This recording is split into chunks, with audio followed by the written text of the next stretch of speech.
මං ඉතින් මේවා කියලා මට මොනා කරයිද දන්නේ නැහැ ඉස්සරහට. කියලා දානවා ඉතින් ආයෙ මෙහෙට බණවලට කියන එක්කුත් නැහැ. වැඩිපුරම සීනිගම ගිහින් මිනිස්සු මොකද්ද කරන්නේ? සෙත් පතනවද? හැබරියම්ම කියලා කියනවනේ. කියනවනේ කකුල් කැඩියන් කියලා කියන්නේ නැද්ද?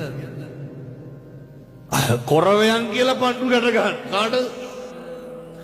මේ බෙදලත් එහෙමද නැහැ. පොඩි හරි හොරකමක් වුණොත් මොකද කරන්නේ? වෙනසනේ පතනවනේ දරුවෙකුටවත් හරියන්න එපා කියලා. මැරෙන්න කලින් ජීවිතෙන් නතර කරන්න ඕන එකක් තමයි හොඳට මතක තියාගන්න. අනුන්ට වෛර කරන එක නවත්තන්න. මිනිස්සු අපිට කොච්චර දෙස් දෙවල් තිබ්බත් මම මේ කියන එක හොඳට අහගන්න. අපිට එදිරිවාදිකම් කරපු මිනිස්සු ඇති නැද්ද? කකුලෙන් නැද බුදවිය නැද්ද? ඉස්කෝලේ යන කාලේ ඉඳන් හතුරුකම් කරපු මිනිස්සු නැද්ද? කසාද බැඳපු ගායනන් කෙනෙහිලිකම් කරපු නැන්දම්මලා නැද්ද?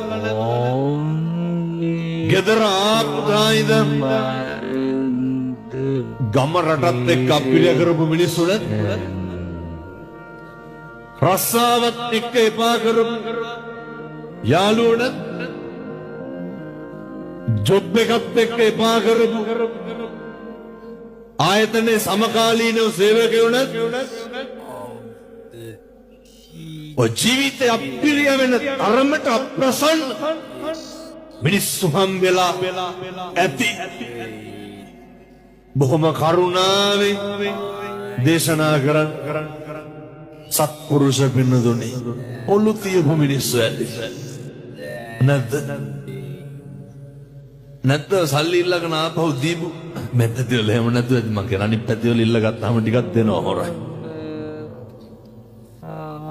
ඔය සමහරු ඉන්නවනේ කියනවනේ හාමුදුරුවනේ දුන්නොත් දෙන්නේ 500යි. ඇයි ගන්න බැයි නම් දෙන්නේ 500යි. අරගෙන ඕන තරම් දෙන්න ඇත්තේ.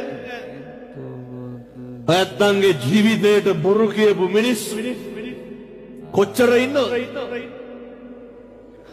රවට්ටපු මිනිස්සු කොච්චර ඉන්නවද? එකපාර නෙමෙයි දෙපාර රවට්ටපු මිනිස්සු කොච්චර ඉන්නවද? බොරු පොරොන්දු දීපු මිනිස්සු කොච්චර ඉන්නවද? අප්‍රසන්න කරපු මිනිස්සු කොච්චර ඉන්නවද? බුදුහාමුදුරුවෝ මොකද්ද උගන්වන්නේ? බුදුහාමුදුරුවෝ මොකද්ද කියන්නේ? ඒ මිනිස්සුන්ට අල්ප මාත්‍රයකින්වත් වෛර කරන්න එපා. ඒ මිනිස්සුන්ට අහිතක් පතන්න එපා. ඒ මිනිස්සුන්ට දෝෂයක් නගන්න එපා. ඇයි පින්නතුනේ මෙහෙම කරන්න එපා කියන්නේ? මෛත්‍රී කරන්න පුළුවන් එකම ආත්මේ මොකද්ද? බල්ලොන්ට මෛත්‍රී කරේ. මෛත්‍රී වඩන්න පුළුවන් සතෙක් කියමු බලන්න. මොන සතාටද මෛත්‍රී වඩන්න පුළුවන්? මෛත්‍රී වඩනවා කියන්නේ අමුතුවෙන් කරන එකක් එහෙම නෙමෙයි. මැරෙන්න කලින් මේ කැත ගති නවත්තලා මැරෙන්න ඕනේ. හේතුවක් තියෙනවා. සංසාරේ පින්නතුනේ හරි කාලෙකින් අපි මිනිස්සු වෙලා උපදින්නේ. දැන් මේ අම්මලා තාත්තලා හිතාගෙන ඉන්න ලබනාත්මේ කවුරු වෙලා උපදී කියලාද? එහෙම සැකයක්වත් නැද්ද? කල්ප ගාන යනකම් මිනිස්සු වෙලා උපදින එකක් නැහැ. හේතුව අර බුදුහාමුදුරුවෝ දේශනා කරනවනේ ආනන්ද හාමුදුරුවන්ට. ආනන්ද මේ මහ පොළවට නිය පොත්ත ගහලා වැලි ටිකක් ගත්තාම ඕකේ රැඳෙන්නේ කොච්චරක්?